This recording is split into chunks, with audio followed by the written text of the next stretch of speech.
যখন তুমি বিছানায় শুয়ে থেকেছ, চারপাশ নিস্তব্ধ, অথচ ভেতরের কান্না যেন তোমাকে ভেঙে ফেলেছে। যখন কারোর সামনে কিছু বলতে পারছো না, কিন্তু আল্লাহর কাছে সব খুলে বলতে চাইছো। আজ আমি তোমাকে শোনাবো এক ছেলের গল্প, যে হারিয়েছে তার সবচেয়ে প্রিয় মানুষটাকে, কিন্তু আবার এক রাতের তাহাজ্জুদ বদলে দিয়েছে তার পুরো জীবন। ছেলেটির নাম আরিফ, মধ্যবিত্ত পরিবারের ছেলে। জীবনে কখনো বড় স্বপ্ন ছিল না, শুধু একটাই স্বপ্ন ছিল, তার ভালোবাসা আয়েশার সঙ্গে হালাল পথে জীবন কাটানো। আয়েশা আরিফের প্রতিবেশী, দুজন ছোটবেলা থেকেই একে অপরকে চিনত। স্কুল কলেজ পেরিয়ে যখন তারা বড় হলো, তখনও দুজনের মধ্যে সেই বন্ধুত্ব, সেই মায়া আরও গভীর হলো। কিন্তু ভালোবাসার পথ কি কখনো সহজ হয়? তাদেরটাও হয়নি। আয়েশার পরিবার চেয়েছিল সে যেন ধনী এক ছেলের সঙ্গে বিয়ে করে, ভবিষ্যৎ ভালো হবে, টাকা পয়সা থাকবে, এই ছিল তাদের যুক্তি। আরিফ গরিব ছিল, এক চাকরি করত, মাসের শেষে সংসারই টানতে কষ্ট হতো। আয়েশা বারবার বলতো, আরিফ, আল্লাহ চাইলে আমরা একসাথে থাকতে পারবো, শুধু তুমি নামাজে থাকো, দোয়া করো। কিন্তু বাস্তবের দেয়াল যেন তাদের স্বপ্নকে ভেঙে দিচ্ছিল। একদিন খবর এলো আয়েশার বিয়ে ঠিক হয়ে গেছে। যার সঙ্গে সে বিয়ে করছে সে বিদেশে থাকে, ধনী, সব আছে, কিন্তু আয়েশার চোখে সে ছেলেটার প্রতি কোনো মায়া নেই। আরিফ যেন মুহূর্তেই ভেঙে পড়ল। কথা বলার মতো শক্তি তার গলা থেকে হারিয়ে গেল। রাতে সে জানালার পাশে বসে শুধু আকাশের দিকে তাকিয়ে কাঁদছিল। সেই রাতে, জীবনের সবচেয়ে কষ্টের মুহূর্তে, আরিফ প্রথমবার গভীরভাবে নামাজে দাঁড়ালো, তাহাজ্জুদের জন্য উঠল, মনে মনে বলল, হে আল্লাহ, আমি জানি না আমার জন্য কি ভালো, আমি শুধু জানি আমি তাকে ভালোবেসেছি হালালভাবে। যদি সে আমার না হয়, তবে আমাকে এমন শক্তি দিন যাতে আমি তার ছাড়া বাঁচতে পারি। কিন্তু যদি সে আমার হয়, তবে আজ রাতের দোয়াটা কবুল করে নিন। সে সিজদা দিল আর কেঁদে ফেলল, চোখের পানি তার জায়নামাজ ভিজিয়ে দিল। কয়েকদিন পর খবর এলো আয়েশার বিয়েটা হঠাৎ ভেঙে গেছে। কেউ জানে না কেন, হয়তো কিছু শর্ত মেলেনি, হয়তো সিদ্ধান্ত পরিবর্তন। কিন্তু আরিফ জানত এ তো তার সেই রাতের দোয়া। তবুও জীবন সহজ হয়নি। আয়েশার পরিবার এখনও রাজি নয়। আরিফ ঠিক করল সে আল্লাহর উপর ভরসা রেখে অপেক্ষা করবে। প্রতিদিন নামাজে দাঁড়াতো, তাহাজ্জুদ পড়ত, আর সেই অপেক্ষার প্রতিটি দিন ছিল তার জীবনের এক নতুন শিক্ষা। ভালোবাসা মানে শুধু পাওয়া নয়, আল্লাহর জন্য ছাড়তে পারা। বাইরে থেকে আয়েশাকে সবাই দেখে এক খুশি মেয়ে হিসেবে, কিন্তু ভেতরে সে ভেঙে পড়েছিল। আর পরিবার বারবার বলতো, আয়েশা, তুমি একটা ধনী সংসারে গেলে আমাদের মুখ উজ্জ্বল হবে। কিন্তু আয়েশার হৃদয়ে তখনও শুধু আরিফ।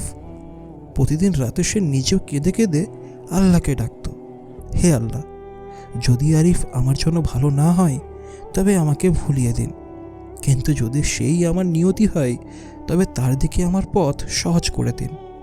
দুইজন দুই জায়গায় বসে একই দোয়া করছিল, অথচ তারা একে অপরকে জানত না। সেই মুহূর্তে আয়েশার বিয়ে ভেঙে যাওয়ার পরও আরিফ বুঝল এটা আল্লাহর একটা পরীক্ষা। সে ভাবল, আমি যদি শুধু ভালোবাসার জন্য নামাজ পড়ি, তাহাজ্জুদ পড়ি, তবে সেটা খাঁটি হবে না, আমাকে আল্লাহর জন্য করতে হবে। তাই সে আরও বেশি নামাজে দাঁড়াতে লাগলো। কাজ থেকে ফেরার পর ক্লান্ত শরীর নিয়েও সে রাতে উঠে দাঁড়াতো, চোখে পানি নিয়ে সিজদা দিত, হে আল্লাহ, আমার জীবনে যতই কষ্ট আসুক, আমি আপনাকে ছাড়ব না। আয়েশার বাবা মা এবার নতুনভাবে চাপ দিল। তারা বলল, আরিফ গরিব, তার কোনো ভবিষ্যৎ নেই, তুমি যদি তাকে বিয়ে করো, আমাদের সঙ্গে সম্পর্ক শেষ। আয়েশা নিস্তব্ধে দাঁড়িয়ে থাকলো, তার চোখ দিয়ে অঝরে পানি গড়াচ্ছিল, কিন্তু ঠোঁট নড়ছিল ধীরে ধীরে। হে আল্লাহ, আমি জানি না কি করব, আমাকে পথ দেখান। কয়েক মাস এইভাবেই কেটে গেল। আরিফকে এড়িয়ে চলতে শুরু করলো আয়েশা, শুধু পরিবারের চাপে। কিন্তু প্রতিটি রাতে ঘুমানোর আগে আয়েশা জানালার পাশে বসে কাঁদত, চোখ তুলে আকাশের দিকে তাকিয়ে বলতো, হে আমার রব, আমরা কি সত্যি আলাদা হয়ে যাব? আর ঠিক সেই সময় অন্য ঘরে আরিফ তাহাজ্জুদে দাঁড়িয়ে একই দোয়া করছিল, একদিন হঠাৎ এক ঘটনা ঘটল। আয়েশার ছোট ভাই অসুস্থ হয়ে হাসপাতালে ভর্তি হলো। অন্য আত্মীয়রা আসেনি, ব্যস্ত ছিল। শুধু আরিফ ছুটে গেল রক্ত দিতে, পাশে দাঁড়াতে। আয়েশার বাবা প্রথমবার দেখল এই ছেলেটাই আমাদের সংকটে পাশে দাঁড়িয়েছে। সেদিন রাতে আয়েশার বাবার মনেও একটা নরম ভাব এলো, কিন্তু তবুও সমাজের ভয়, লোকের কথা সব তাকে আটকে রাখছিল। কিছুদিন পর হঠাৎ খবর এলো আরিফের মা মারা গেছেন। সে একেবারে একা হয়ে গেল। আয়েশা দৌড়ে এলো তার মায়ের জানাজায়। ভিড়ের মাঝে একবার চোখাচোখি হলো দুজনের। চোখে চোখে শুধু একটাই কথা ছিল, আমরা একে অপরকে ভুলিনি। সেই রাতে আরিফ আবার তাহাজ্জুদে দাঁড়ালো, কাঁদতে কাঁদতে বলল, হে আল্লাহ, আমি মাকে হারালাম, কিন্তু আপনি যদি চান আমাকে আয়েশার হাতটা দিন, ওই হবে আমার বেঁচে থাকার কারণ। আয়েশার বাবা মা বুঝতে শুরু করলো ধনীর সঙ্গে বিয়ে মানে সুখ নয়। তারা দেখলো আয়েশা দিন দিন কষ্টে শুকিয়ে যাচ্ছে। একদিন আয়েশার মা ধীরে ধীরে মেয়েকে জিজ্ঞেস করলো, তুমি কি এখন আরিফকে ভালোবাসো? আয়েশা তখন কান্নায় ভেঙে পড়ল। মায়ের বুকে মুখ লুকিয়ে শুধু একটাই কথা বলল, আমি তাকে ছাড়া বাঁচতে পারবো না। কিছুদিন পর আয়েশার বাবা অবশেষে রাজি হলো। শর্ত দিল, আরিফ যদি নিজের পায়ে দাঁড়াতে পারে আমি বিয়েতে আপত্তি করব না। এই কথা শুনে আরিফের চোখে আবার আলো জ্বলে উঠল। সে মনে মনে বলল, হে আল্লাহ, আমি শুধু আপনার ওপর ভরসা করব, আপনি ছাড়া কেউ আমার হাত ধরতে পারবে না। আরিফার সামনে এখন একটাই শর্ত, তাকে নিজের পায়ে দাঁড়াতে হবে।